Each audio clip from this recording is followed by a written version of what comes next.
Gunfire shattered the crystal chandeliers of Chicago's most exclusive restaurant. But it wasn't the Mafia princess who fell. It was the overweight, underpaid waitress no one ever noticed. As blood pooled on the marble floor, she whispered 5 words that would bring a ruthless crime boss to his knees. Penelope Gallagher, known simply as Penny to the kitchen staff, existed in a world where she was simultaneously taking up too much space and entirely invisible. At 280 pounds, the 24-year-old waitress knew exactly how the world viewed her. Patrons at Giovanni's on Oak Street, a high-end Italian establishment in the heart of Chicago, would often look right through her. They saw the tight, crisp white apron cutting into her waist, the flush of exertion on her round cheeks, and the heavy practical orthotics she wore to survive 14-hour shifts. They didn't see a person. They saw a piece of the furniture that occasionally brought them truffle risotto. Penny didn't mind the invisibility. In a city practically vibrating with unspoken dangers and underground syndicates, being ignored was a survival mechanism. She lived in a cramped, drafty apartment in Pilsen, struggling to pay off the crushing medical debt left behind by her late mother. Every tip she earned, every extra shift she picked up, went straight to the collection agencies. Her life was a grueling loop of aching arches, the smell of garlic and searing butter, and the quiet, lonely bus rides home at 2:00 a.m. However, Giovanni's was not just a restaurant for wealthy tourists and corporate executives. It was neutral ground for the city's most dangerous elite, specifically the Rossi family. The Rossi syndicate controlled the ports, the unions, and half the illicit gambling rings running from Chicago down to St. Louis. At the helm was Gideon Rossi, a man whose name was only spoken in hushed, terrified whispers. Gideon had inherited the empire 3 years prior, after his father was brutally gunned down. He was known to be a phantom, icy, calculating, and utterly devoid of mercy. But Penny rarely saw Gideon. Her interactions were mostly limited to his younger sister, Stella Rossi. Stella was 19, vibrant, and fiercely rebellious. Burdened by the suffocating security details her brother enforced, Stella often used Giovanni's as her personal sanctuary.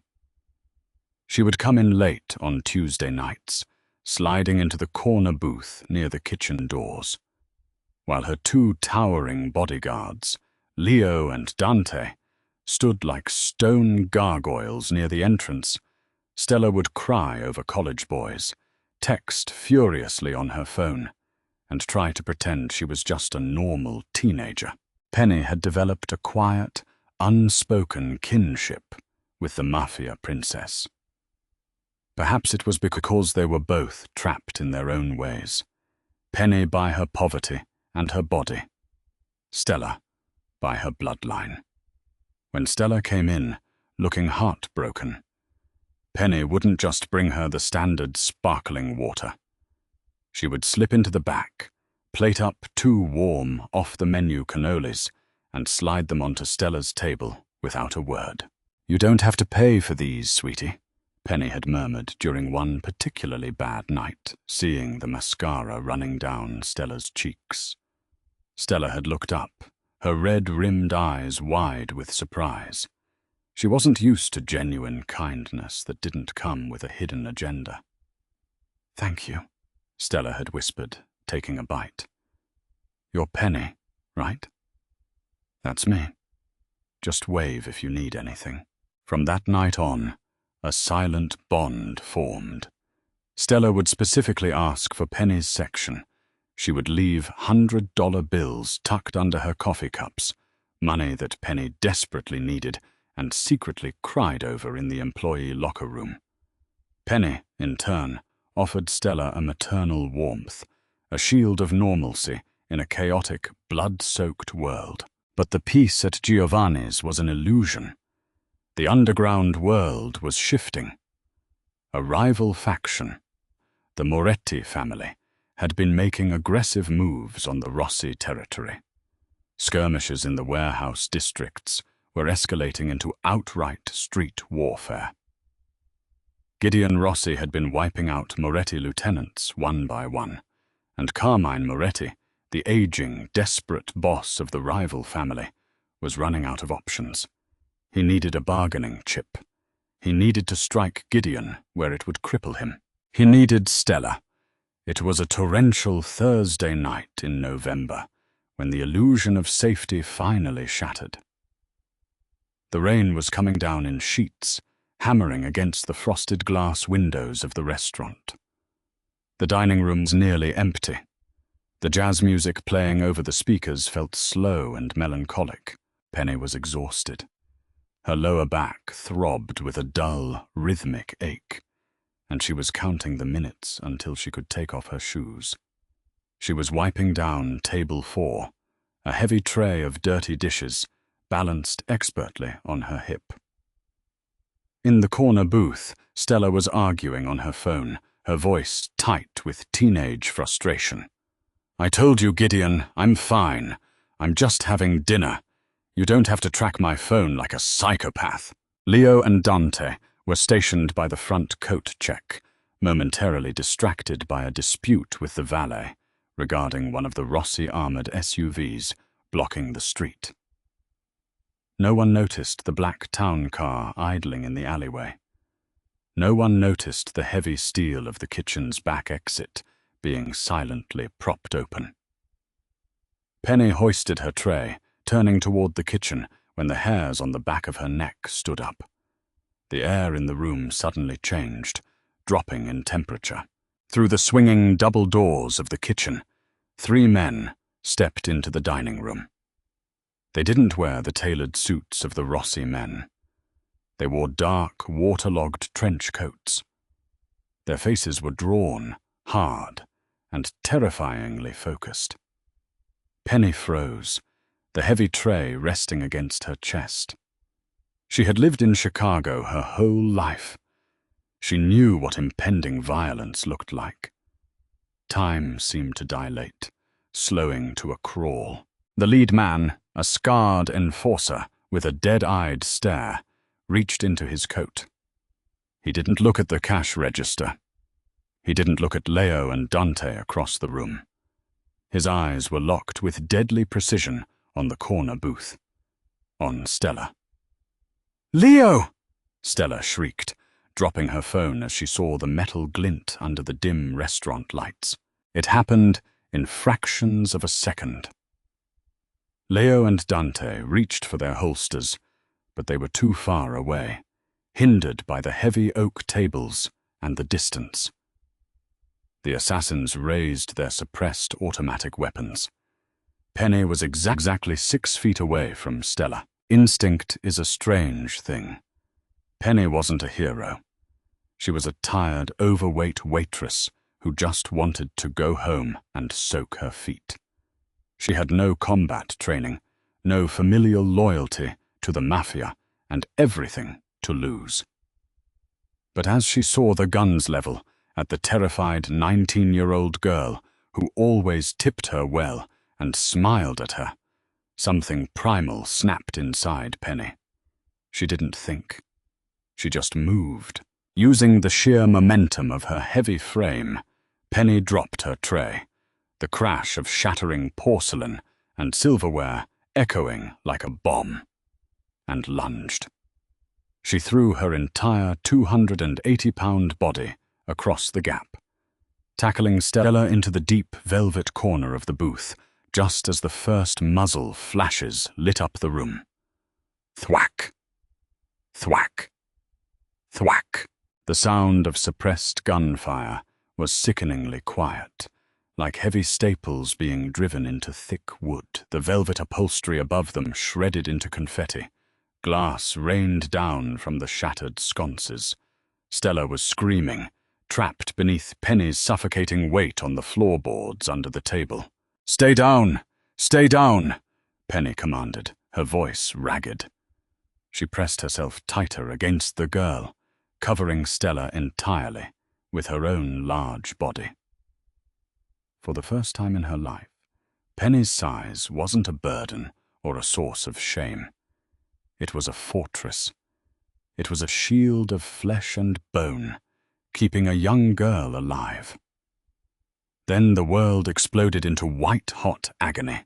A sledge-hammer of pain slammed into Penny's right shoulder blade, tearing through muscle and tissue. The force of it knocked the breath from her lungs in a sharp gasp. A second bullet grazed her side, tearing through her apron and burning like a hot iron. She choked out a sob, tasting copper in the back of her throat, but she didn't move. She gripped Stella's shoulders, pinning the hysterical girl to the floor. The dining room erupted into deafening chaos as Leo and Dante finally opened fire with their unsuppressed handguns. The roar of the Rossi weapons was absolute. Screams echoed from the kitchen staff. One of the Moretti hitmen dropped instantly, a bullet catching him in the throat. The other two, realizing their element of surprise was gone and they were outgunned, laid down suppressing fire and bolted back through the kitchen doors. Then an eerie, ringing silence fell over Giovanni's. The smell of gunpowder, spilled wine, and copper filled the air. Under the table, Stella was hyperventilating, her hands frantically grabbing at Penny's apron. "Penny! Penny! Oh my God, are you okay? Let me up!" Penny tried to move, to shift her weight off the girl, but her body refused to obey. Her right arm was completely numb, and a terrifying, spreading warmth was pooling beneath her, soaking into her white uniform. She rolled heavily to the side, collapsing against the base of the table. Stella scrambled up, her hands covered in blood. "Leo! Dante! Help her! Call an ambulance!" The front doors of the restaurant blew open with such force that the glass cracked. Gideon Rossi had arrived. He had been 2 blocks away when Leo hit the panic button. Gideon stalked into the restaurant, a nightmare dressed in an immaculate charcoal suit. His dark eyes scanned the carnage, instantly cataloguing the dead hitman, the shattered glass, and his frantic guards. Then his eyes fell on the corner booth. He saw his sister, covered in blood, kneeling on the floor. Gideon's heart stopped. The cold, calculating Mafia boss vanished, replaced by a terrified older brother. He crossed the room in 3 massive strides, dropping to his knees. "Stella, where are you hit? Talk to me," he demanded, his hands urgently checking her for wounds. "It's not my blood," Stella sobbed hysterically, grabbing Gideon's lapels. "It's hers! Gideon, she saved me. She jumped on top of me." Gideon looked past his sister. Lying on the floor, gasping for shallow breaths, was a waitress he had never noticed before. She was large, her uniform stained a deep, horrifying crimson. Her face was pale, slick with cold sweat, her eyes fluttering as shock began to set in. Gideon pulled out his phone, his voice a low, terrifying bark that brooked no argument. "I need a trauma team at Rush University Medical Center, waiting at the private loading dock. Now." He hung up and turned his piercing gaze to the woman bleeding out on the floor. Penny looked up at the fearsome Mafia boss. Her vision was blurring, the edges of the room turning dark. She saw Stella crying above her. With tremendous effort, Penny reached out her blood-slicked hand, gently touching Stella's trembling wrist. "Don't be afraid," Penny whispered, her voice bubbling with exhaustion. "I'm here." Her hand went limp, falling to the floorboards, and Penny Gallagher slipped into the dark. Gideon stared at the unconscious woman. He was a man who understood transactions, debts, and violence. He knew exactly what had just happened. The trajectory of the bullet holes in the wall, the position of the bodies. This woman had deliberately placed herself in the line of fire. Furthermore, as the paramedics would later tell him in the tense waiting room of the hospital, Penny's physical size had literally saved Stella's life. The hollow point bullet had penetrated her shoulder and traveled deep into the dense tissue, stopping just millimeters away from exiting her body and striking Stella beneath her. This invisible, overweight, overworked waitress had just incurred the ultimate debt from the most powerful man in Chicago. And Gideon Rossi always paid his debts. The rhythmic, synthetic beep of a Medtronic cardiac monitor was the first thing Penelope Gallagher registered. It was a sharp, clinical sound that pierced through the heavy fog of anesthesia clouding her brain.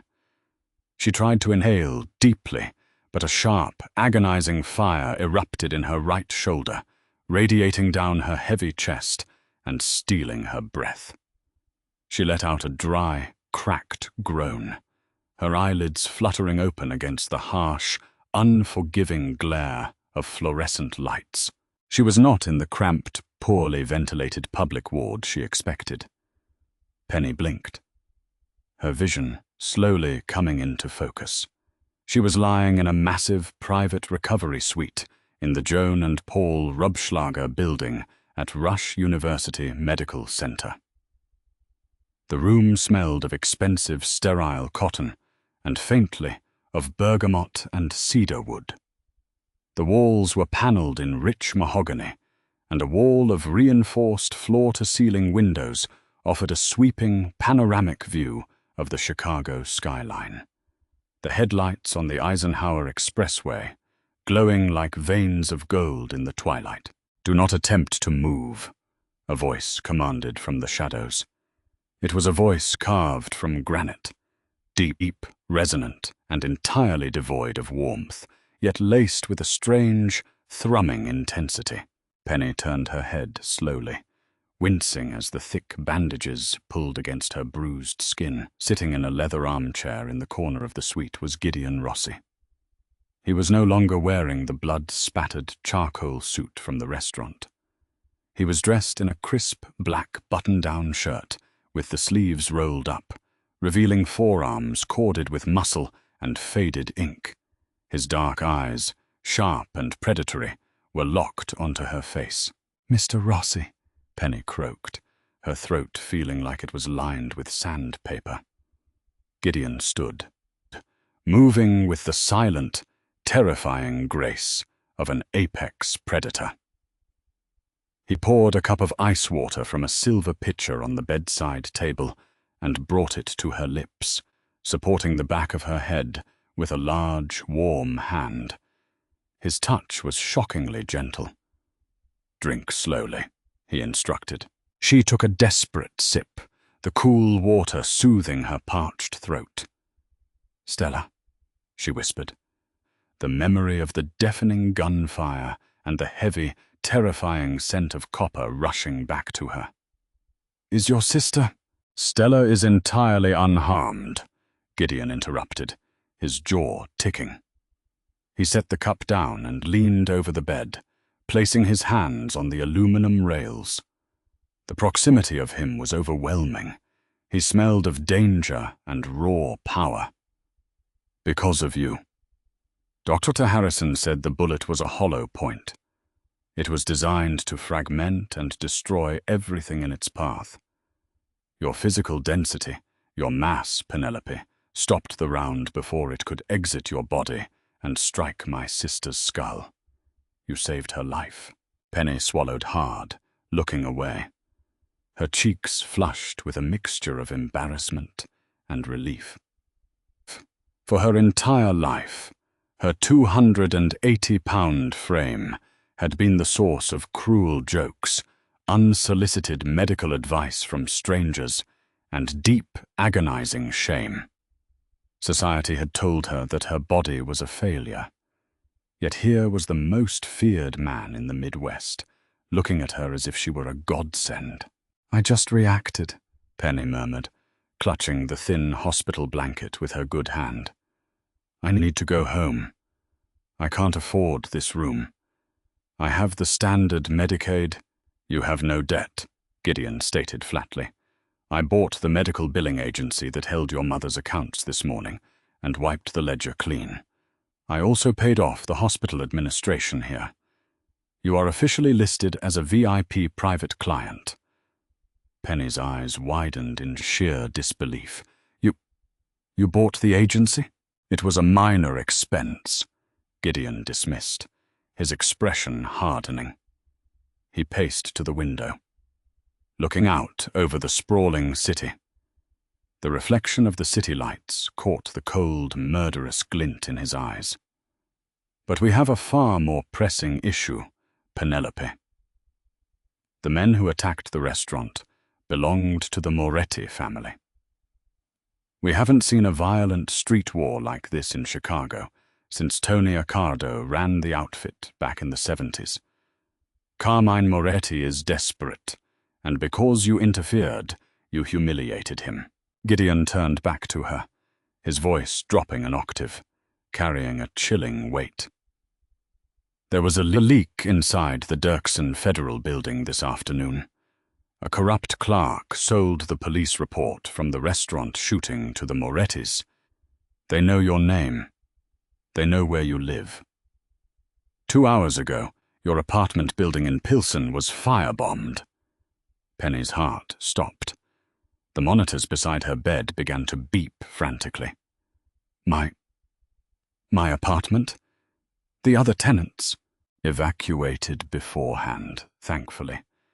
But everything you owned is ash," Gideon said, stepping closer to the bed to calm her, his hand resting heavily on her uninjured arm. The grounding heat of his palm sent a jolt of electricity through her system. "Carmine Moretti put a $200,000 bounty on your head. He wants to make an example of the waitress who dared to get in his way." Tears welled in Penny's eyes, spilling over her round cheeks. She had nothing. No family. No home. And now, a Mafia kill order hanging over her head. A sob tore from her throat, her large body shaking with the force of her panic. "Hey, look at me," Gideon commanded, his voice suddenly losing its icy edge. He leaned down, his face inches from hers. He wiped a tear from her cheek with his thumb. "No one touches what belongs to the Rossi family. You bled for my blood. That makes you mine to protect. From this moment forward, you do not leave my sight. You are coming home with me." The Rossi estate in Lake Forest was not just a mansion. It was a fortress masquerading as architectural brilliance. Hidden behind 20-foot wrought-iron gates and acres of dense private woodlands, the sprawling stone manor was heavily patrolled by armed guards from Garda World, a private security firm operating on a highly classified, off-the-books contract. For 3 weeks, Penny lived in a state of surreal, gilded captivity. She was placed in a massive guest suite with a king-sized bed and a marble bathroom. Her ruined, cheap clothing had been replaced by a wardrobe of custom-tailored, high-end garments, cashmere sweaters, silk loungewear, and soft, flowing dresses designed specifically to complement her heavy curves, entirely paid for by Gideon. Stella was a constant, bright presence in the dark house. The teenager practically worshipped the ground. Penny walked on, spending hours in Penny's suite, bringing her pastries, painting her nails, and treating her like the older sister she never had. For the first time in Penny's lonely existence, she felt woven into the fabric of a family. But it was Gideon who consumed her waking thoughts. The ruthless crime boss was a ghost during the day, managing his illicit empire and hunting down the Moretti factions. But every evening, without fail, he returned to the estate and checked on her. They shared quiet, intense dinners as in the massive dining room. Gideon never looked at her with pity or disgust. When his dark eyes dragged over her thick thighs, her wide hips, and the soft, heavy curve of her stomach, it wasn't with judgment. It was with a smouldering, possessive hunger that made Penny's breath catch in her throat. He treated her like a queen, pulling out her chair, listening intently to her soft-spoken stories about growing up in the city, and slowly dismantling the walls of her deep-seated insecurities. Penny realized with a terrifying jolt that she was falling deeply in love with the most dangerous man in Chicago. The illusion of safety shattered on a freezing Tuesday night in December. A brutal snowstorm had grounded the city. The wind howled against the reinforced glass of the manor.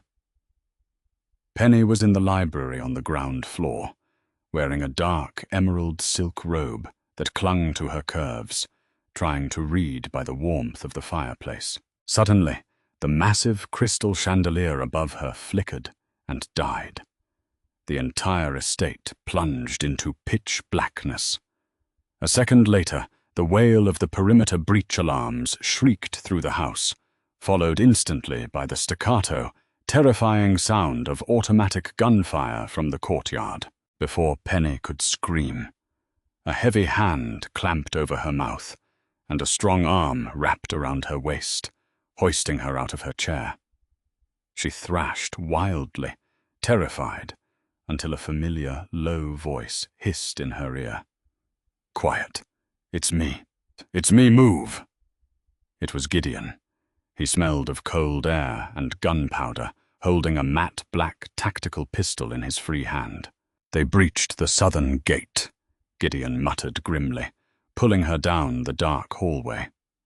"Dominic, my head of security, vanished 10 minutes ago. He sold us out. The backup generators have been sabotaged." Panic seized Penny's chest as she scrambled to keep up with his long strides. "Where is Stella?" "Safe room in the East Wing with Leo. We are going to the basement." They hurried through the labyrinthine corridors of the manor as the sounds of combat grew louder. Shouts and gunfire echoed from the grand foyer. The Moretti hit squad was inside the house. Gideon shoved Penny behind a heavy oak pillar, just as 2 armed men rounded the corner. With lethal, terrifying precision, Gideon raised his weapon and fired twice. Both men dropped instantly to the marble floor. Gideon didn't hesitate. He grabbed Penny's hand, his grip tight and unyielding, and pulled her down a hidden, narrow staircase behind a false bookshelf. At the bottom of the stairs, he punched a code into a biometric scanner on a heavy steel door. The locking mechanism hissed open, and he shoved her inside, following closely behind and sealing the vault shut just as footsteps pounded down the stairs above them. The safe room was pitch black, silent, and suffocatingly small. Penny backed up until her back hit the cold concrete wall. Her heart was hammering against her ribs like a trapped bird. She was hyperventilating, the trauma of the restaurant shooting flooding back to paralyze her. "Gideon," she choked out, sliding down the wall until she sat heavily on the floor, pulling her knees to her chest. "They're going to kill us." Gideon dropped his gun onto a table and knelt on the floor in front of her. In the darkness, he found her trembling hands and pulled them to his chest. He was breathing heavily, the adrenaline radiating off him in waves. "No one's going to die tonight," Gideon said, his voice a low, fierce rumble. "My tactical response team is exactly 3 minutes away. They will slaughter every rat in my house. You are safe, Penelope. I swear it on my life." "Why?" Penny sobbed, the emotional dam finally breaking. "Why are you doing this? I'm just a waitress. I'm fat, I'm poor, I don't belong in this world. You paid your debt at the hospital. You don't have to pretend to care about me." The silence in the dark room was deafening. Then Gideon moved closer. His large, calloused hands framed her face, his thumbs gently wiping away her tears. "Do you think I kept you here out of obligation?" he whispered, his voice vibrating with raw, unfiltered emotion. "In my world, everyone is plastic. Everyone wants a piece of my power, my money. They would betray me for a dime. And then I saw you." He leaned his forehead against hers, his breath warm against her lips. "You had nothing. You had no reason to care about a Mafia princess. But you threw your magnificent, beautiful body over my sister and took a bullet meant for her. You are the bravest, most substantial woman I have ever known. I don't see a flaw when I look at you, Penelope. I see a goddess. I see the woman I am entirely obsessed with." Penny's breath hitched. "Gideon, I'm not letting you go," he murmured fiercely, his lips hovering millimeters from hers. "When this war is over, when Carmine Moretti is rotting in the ground, you are not leaving this estate. You are going to stay. You are going to rule this empire by my side. Do you understand me?" Before she could answer, his mouth crashed down on hers.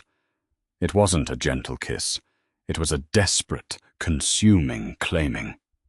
He kissed her with all the pent-up hunger of the past 3 weeks, his hands dragging down her back to grip her heavy hips, pulling her flush against his solid chest. Penny gasped, melting into him, her hands tangling in his dark hair as she finally surrendered to the undeniable, terrifying spark between them. Above them, the gunfire ceased. The heavy thud of combat boots signaled the arrival of Gideon's backup team. The war was over. Carmine's men were dead. The Rossi Empire was secure. But as Gideon held Penelope tightly in the dark, breathing in the scent of her skin, he knew the real victory wasn't the survival of his syndicate. It was the fierce, brilliant woman in his arms, the invisible waitress who had stepped into the line of fire and ended up conquering the heart of a Mafia king. Wow, what an incredible ending! From an invisible waitress to the absolute queen of the Chicago underworld, Penny proved that true strength and beauty come from the size of your heart and your courage. If you loved the intense romance between Gideon and Penny, hit that like button, subscribe to the channel, and share this video with your friends. Comment below what kind of Mafia drama you want to hear next, and we will see you in the next story.